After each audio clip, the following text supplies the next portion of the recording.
Hello everyone, स्वागत है आपका हमारे चैनल परफेक्ट फार्मेसी पे। मैं हूं सुनीता कंवर और आज के वीडियो के अंदर हम जो फार्मास्यूटिकल माइक्रोबायोलॉजी की 4th यूनिट है उसी को आज हम कंटिन्यू करेंगे। आज के वीडियो के अंदर हम 3 टॉपिक्स जो है उन्हें डिस्कस करने वाले हैं। सबसे पहला टॉपिक है study of different sources of contamination in an aseptic area and methods of prevention. मतलब एसेप्टिक एरिया के अंदर कंटामिनेशन के सोर्सेज क्या क्या हो सकते हैं, किस तरीके से उस कंटामिनेशन को हम प्रिवेंट कर सकते हैं। ठीक है। Second topic is clean area classification. इस टॉपिक के अंदर हम ये देखेंगे क्लीन एरिया होता क्या है एंड उसका क्लासिफिकेशन जो है वो किस तरीके से होता है। And third topic is microbiological assay और माइक्रोबियल एसे। इस टॉपिक के अंदर हम बेसिक इंट्रोडक्शन जो है माइक्रोबायोलॉजिकल एसे का वो देखेंगे एंड देन नेक्स्ट वीडियो के अंदर हम डिस्कस करेंगे माइक्रोबायोलॉजिकल एसे जो है एंटीबायोटिक्स का, विटामिन का एंड अमीनो एसिड्स का। ठीक है। सबसे फर्स्ट टॉपिक से हम स्टार्ट करते हैं।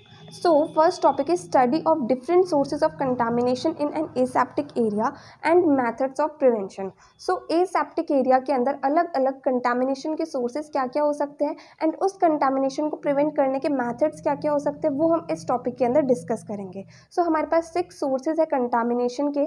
First is operator, second is atmosphere, third is equipments and utensils, fourth is raw material, fifth is manufacturing process and sixth is buildings and facilities.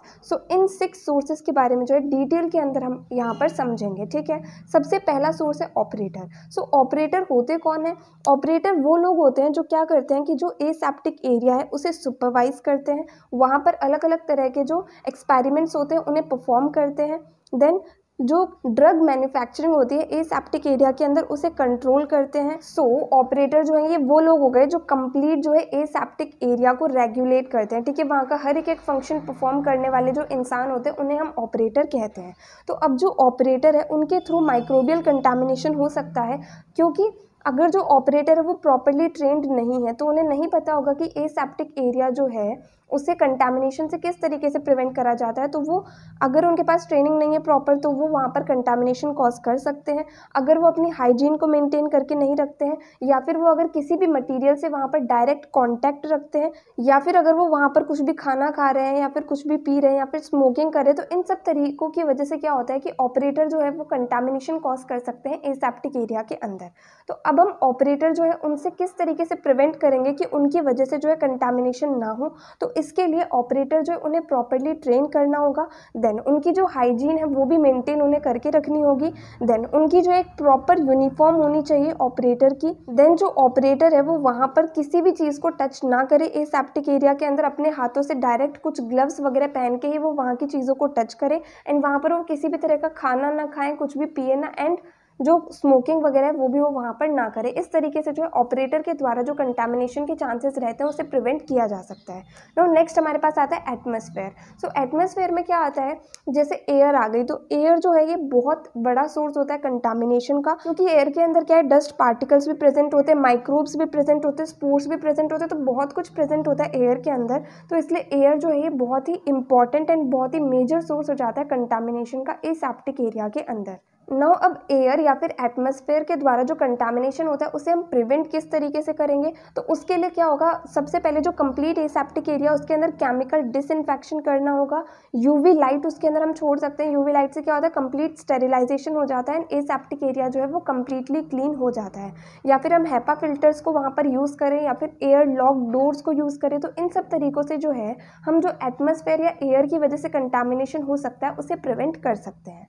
Next आता है इक्विपमेंट्स एंड यूटेंसिल्स।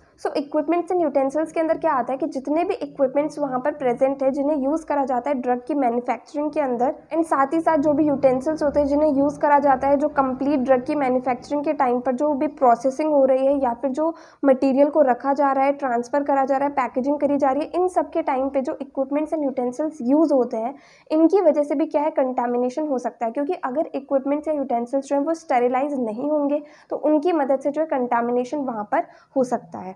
अब अगर किसी भी इक्विपमेंट या फिर यूटेंसिल की design proper नहीं होगी या फिर उसका मटेरियल कुछ ऐसा होगा जिसकी वजह से कोरोजन के चांसेस जो हैं वो बढ़ जाएं, तो इन सब तरीक़ों की वजह से जो है कंटामिनेशन के चांसेस हो सकते हैं। अब इस चीज़ को हम प्रिवेंट किस तरीके से करेंगे, सबसे पहला एंड मेन पॉइंट ये है कि हम सभी के सभी इक्विपमेंट्स एंड यूटेंसिल्स को क्या करेंगे, स्टेरिलाइज करेंगे या फिर डिसइंफेक्ट करेंगे हीट के द्वारा या फिर गैसियस एजेंट्स या केमिकल्स के द्वारा, जिससे कि क्या होगा कि कम्प्लीटली भी जो हमारे पास इक्विपमेंट्स एंड यूटेंसिल्स है वो कंटामिनेशन से फ्री हो जाएंगे, ठीक है।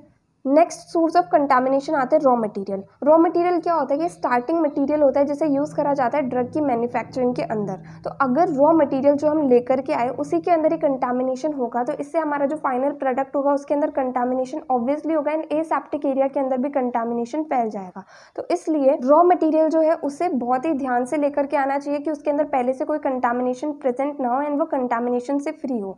साथ ही साथ अगर रॉ मटेरियल जो उसका स्टोरेज, हैंडलिंग जो है, ये सब चीज़ें भी अगर सही से नहीं की जाती है तो इसकी वजह से भी क्या है कि रॉ मटेरियल के थ्रू कंटामिनेशन के चांसेस हो सकते हैं। ना हम ये देखते हैं कि रॉ मटेरियल से जो कंटामिनेशन के चांसेस है उसे हम प्रिवेंट किस तरीके से कर सकते हैं। तो ये हो सकता है कि हम जो रॉ मटेरियल है उस पर हीट ट्रीटमेंट करें या फिर उसका फिल्ट्रेशन करें या किसी भी दूसरे स्टेरिलाइजेशन प्रोसेस की मदद से रॉ मटेरियल को जो हम कंटामिनेशन से फ्री कर देंगे, जिससे कि कंटामिनेशन फ्री रॉ मटेरियल जो है वो एसेप्टिक एरिया के अंदर एंटर करेगा एंड वो किसी भी तरह का कंटामिनेशन जो है कॉज नहीं करेगा। Now next is manufacturing process. So manufacturing process के अंदर क्या होता है, जब हम ड्रग जो है उसका सिंथेसिस कर रहे हैं तो उस प्रोसेस के टाइम अगर कंटामिनेशन हो जाता है तो उसे हम कहेंगे कि मैन्युफैक्चरिंग प्रोसेस के टाइम कंटामिनेशन हुआ है। जैसे कि कोई इंटरमीडिएट का फॉर्मेशन हुआ है, उसके अंदर कंटामिनेशन हो गया, या फिर जब पैकेजिंग हो रही है प्रोडक्ट की उस टाइम किसी तरह का कंटामिनेशन हो गया, तो इन सब तरीकों की वजह से क्या है, मैन्युफैक्चरिंग प्रोसेस के टाइम कंटामिनेशन हो सकता है। नो, अब हम इस कंटामिनेशन को प्रिवेंट किस तरीके से कर सकते हैं। सबसे पहला यह है कि हमें ट्रेंड ऑपरेटर्स को यूज़ करना होगा जिससे कि वो कंटामिनेशन जो है होने ना दे। साथ ही साथ सारे के सारे इक्विपमेंट्स को स्टेरिलाइज करना होगा एंड एरिया को भी स्टेरिलाइज करना होगा टाइम टू टाइम। देन जो ट्रांसफर सिस्टम होगा, मतलब कोई एक चीज़ हमारे पास बन गई उसे हमें ट्रांसफ़र करना है तो वो क्लोज्ड मटेरियल ट्रांसफ़र सिस्टम होना चाहिए जिसकी वजह से उसके अंदर कंटामिनेशन के चांसेस ना रहे। एंड जो क्लीनिंग एजेंट्स हैं, मतलब मैन्युफैक्चरिंग प्रोसेस के टाइम बीच बीच में जो क्लीनिंग एजेंट्स को यूज़ करा जा रहा है वो प्रॉपर ग्रेड्स के होने चाहिए एंड वो कंटामिनेशन कॉज नहीं करने चाहिए। इस तरीके से जो है मैन्युफैक्चरिंग प्रोसेस से कंटामिनेशन के चांसेस जो है वो कम हो सकते हैं। No, last point is buildings and facilities. So buildings and facilities जो है इनकी वजह से भी कंटामिनेशन हो सकता है। अगर जो बिल्डिंग्स एंड फैसिलिटीज़ है उनका जो ऑर्गेनाइजेशन है वो सही से नहीं हो रखा है, या फिर जो फ्लोर्स, वॉल्स एंड सीलिंग्स है वो रफ हैं, ठीक है, या फिर एयर फिल्ट्रेशन सिस्टम वगैरह वहाँ पर नहीं लगाया हुआ है, या वॉशिंग एंड क्लीनिंग तरीके से नहीं करी है, तो इन सब चीज़ों की वजह से क्या होता है, कंटामिनेशन के चांसेस वहाँ पर हो जाते हैं। इससे हम प्रिवेंट किस तरीके से करेंगे, बिल्डिंग्स एंड फैसिलिटीज़ से कंटामिनेशन जो हो रहा है उसे प्रिवेंट करने के लिए जो फ्लोर है, जो वॉल्स हैं, जो सीलिंग्स है वो बिल्कुल स्मूथ होनी चाहिए, उनके अंदर कोई भी क्रैक प्रेजेंट नहीं होना चाहिए, क्योंकि अगर क्रैक होता है तो वहाँ पर कंटामिनेशन के चांसेस जो है वो बढ़ जाते हैं। एंड जो फ्लोर है वो इस तरीके का होना चाहिए कि वो बहुत ही ईजिली जो है उसे साफ़ किया जा सके। जो विंडोज़ है वो बंद होनी चाहिए एंड सील्ड होनी चाहिए जिससे कि वहाँ पर किसी भी तरह का माइक्रोबियल कंटामिनेशन जो है वो ना हो। एंड सिंक जो है वो स्टेनलेस स्टील के बने होने चाहिए जिससे कि वहाँ पर भी किसी भी तरह का कंटामिनेशन ना हो। तो इस तरीके से जो है बिल्डिंग्स एंड फैसिलिटीज़ से जो कंटामिनेशन के चांसेस होते हैं उसे कम किया जा सकता है, ठीक है। तो इस तरीके से ये हमारा टॉपिक कंप्लीट होता है कि अलग अलग सोर्सेज ऑफ कंटामिनेशन क्या है एसेप्टिक एरिया के अंदर एंड उन्हें प्रिवेंट करने के मेथड्स क्या क्या हैं, ये इस तरीके से हम कंप्लीट जो है इसे एक्सप्लेन कर सकते हैं। No, next topic is clean area classification. So clean area का क्लासिफिकेशन किस तरीके से होता है वो हमें बताना है। तो सबसे पहले हम ये देखेंगे कि क्लीन एरिया या फिर क्लीन रूम जो है वो होता क्या है। तो clean room is an area in which the quantity and size of airborne particles are controlled in order to limit contamination. It is constructed and operated in a manner to control the introduction, generation and retention of contaminants inside the space. So clean room जो है एक ऐसा area होता है जिसके अंदर airborne particles जो होते हैं उन्हें कंट्रोल कर दिया जाता है, जिससे क्या होगा कि कंटामिनेशन जो है वो वहाँ पर नहीं होगा। मतलब जो एयर के अंदर अनवांटेड पार्टिकल्स प्रेजेंट होते हैं उन्हें कंट्रोल कर दिया जाता है जिससे कि किसी भी तरह का कंटामिनेशन ना हो। अब जो क्लीन एरिया होता है इसे इस तरीके से कंस्ट्रक्ट एंड ऑपरेट करा जाता है जिससे कि ना ही तो वहाँ पर कोई कंटामिनेट्स एंटर करे, ना ही वहाँ पर जनरेट करे एंड ना ही वहाँ पर जो है वापस से कोई कंटामिनेट आ पाए, ठीक है। तो मतलब मेन मकसद जो है क्लीन एरिया या क्लीन रूम का ये हो गया कि एक ऐसी जगह बनाना जहाँ पर किसी भी तरह का कंटामिनेशन जो है वो ना हो, ठीक है। अब जो एयरबॉर्न पार्टिकल्स है उनकी कंसंट्रेशन को कंट्रोल करने के लिए हैपा फिल्टर्स को यूज़ करा जा सकता है, या फिर वहाँ पर कंटिन्यूस एयर सर्कुलेशन जो है वो चलाया जा सकता है, या फिर एक फिजिकल बैरियर लगाया जा सकता है जिससे कि एयर जो है उसके अंदर एंटर ना करे। ठीक है। तो क्लीन रूम जो है या जो क्लीन एरिया है ये भी एक तरीके से एसेप्टिक एरिया की तरह ही हो गए। इनका भी मेन मकसद वही है कि किसी भी तरह का कंटामिनेशन जो है वो वहाँ पर ना हो। ठीक है ना। अब क्लासिफिकेशन किस तरीके से होगा क्लीन एरिया का, तो यहाँ पर जो है 3 क्लासेस के अंदर हमने क्लीन एरियाज जो है उन्हें डिवाइड करा हुआ है। तो यहाँ पर जो है इसकी क्लासेस लिखी हुई है एंड उस क्लास की प्रॉपर्टी क्या है वो इस साइड पे लिखी हुई है। ठीक है। तो ये है क्लीन रूम्स या फिर क्लीन एरिया का क्लासिफिकेशन। तो इसके अंदर सबसे फर्स्ट आती है क्लास 10,000 जो कि ISO क्लास 7 होती है। ठीक है। इसके अंदर क्या होता है 10,000 या फिर लेस पार्टिकल्स जो है 0.5 माइक्रोन एंड उससे ज़्यादा साइज के वो 1 क्यूबिक फुट ऑफ एयर के अंदर एग्जिस्ट करते हैं। ठीक है। क्लास 1000 जिसे ISO क्लास 6 भी कह सकते हैं, इसके अंदर 1000 और लेस पार्टिकल्स जो होते हैं 0.5 माइक्रोन या लार्जर साइज के, वो एक 1 क्यूबिक फुट ऑफ एयर के अंदर प्रेजेंट होते हैं। नेक्स्ट क्लास इज क्लास 100 जिसे ISO क्लास 5 भी कहा जाता है। इसके अंदर 100 और लेस पार्टिकल्स जो होते हैं 0.5 माइक्रोन एंड लार्जर साइज के, वो एग्जिस्ट करते हैं given cubic foot of air के अंदर। सो यहाँ पर हमने क्या देखा कि जो क्लास 10,000 है इसके अंदर जो 0.5 माइक्रोन या उससे ज़्यादा साइज़ के पार्टिकल्स हैं वो 1 क्यूबिक फुट ऑफ एयर के अंदर कितने 10,000 या फिर उससे कम प्रेजेंट है। ठीक है। एंड जो क्लास 100 है इसके अंदर 0.5 माइक्रोन या लार्जर साइज के particle 1 cubic foot of air के अंदर 100 या फिर उससे कम प्रेजेंट है। तो इससे हमें ये पता चलता है कि जो क्लास 100 एंड ISO क्लास 5 वाला है इसके अंदर एयर जो है वो ज़्यादा क्लीनर होती है एज़ कम्पेयर टू जो क्लास 10,000 है।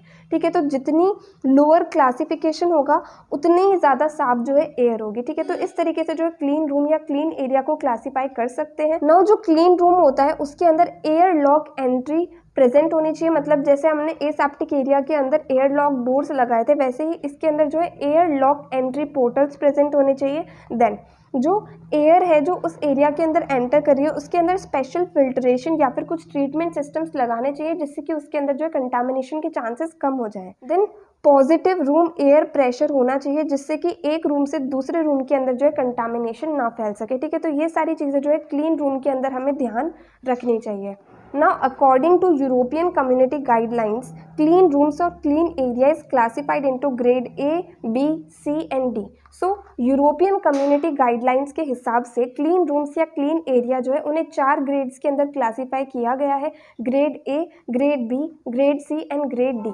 एंड यहाँ पर जो ग्रेड A होता है ये सबसे ज़्यादा क्लीनर होता है। ग्रेड B के अंदर कंटामिनेट्स जो है वो थोड़े से ज़्यादा प्रेजेंट होते हैं, C के अंदर उससे ज़्यादा एंड D के अंदर सबसे ज़्यादा। सो ग्रेड A जो है वो सबसे ज़्यादा साफ वाला होता है। ठीक है। सो ये था complete clean area classification. Now next topic is microbiological acid जिसे माइक्रोबियल एसिड भी कहा जाता है। ठीक है। सो सबसे पहले हम ये देखते हैं कि माइक्रोबायोलॉजिकल एसिड या फिर माइक्रोबियल एसिड जो है इसका मतलब क्या होता है।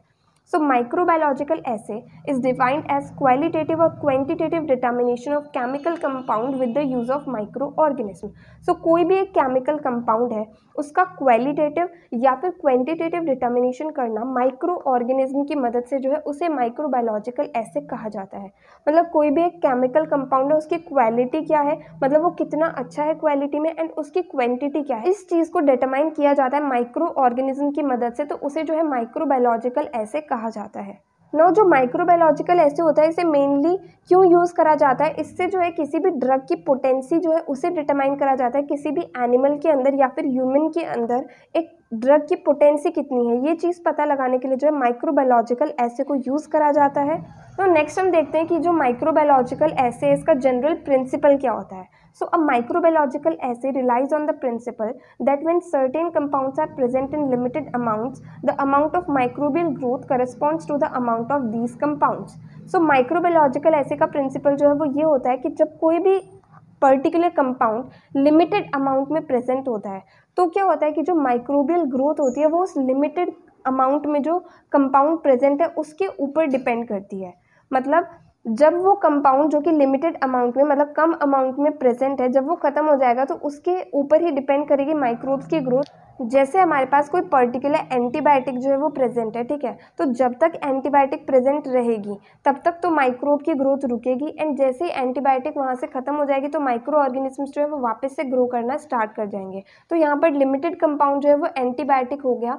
एंटीबायोटिक के ऊपर जो है माइक्रोब्स की ग्रोथ डिपेंड कर रही है। जब तक कि एंटीबायोटिक वहाँ पर प्रेजेंट है तब तक जो है माइक्रोब्स की ग्रोथ रुकी हुई है, एंटीबायोटिक्स के ख़त्म होते ही माइक्रोब्स की ग्रोथ जो है वो स्टार्ट हो जाती है। वैसे अगर कोई कंपाउंड हमारे पास है जो कि माइक्रोब्स की ग्रोथ को सपोर्ट कर रहा है, ठीक है, कोई एक कंपाउंड है हमारे पास जो माइक्रोब्स की ग्रोथ को सपोर्ट कर रहा है, तो जब तक वो कंपाउंड हमारे पास रहेगा तब तक तो माइक्रोब्स की ग्रोथ होगी, लेकिन जब वो कंपाउंड खत्म हो जाएगा तो उसकी वजह से माइक्रोब्स की ग्रोथ जो है वो रुक जाएगी। तो यहाँ पर क्या हुआ कि माइक्रोब्स की ग्रोथ जो है वो जो कंपाउंड हमारे पास लिमिटेड अमाउंट में प्रेजेंट है उसके ऊपर डिपेंड कर रहा है, ठीक है ना।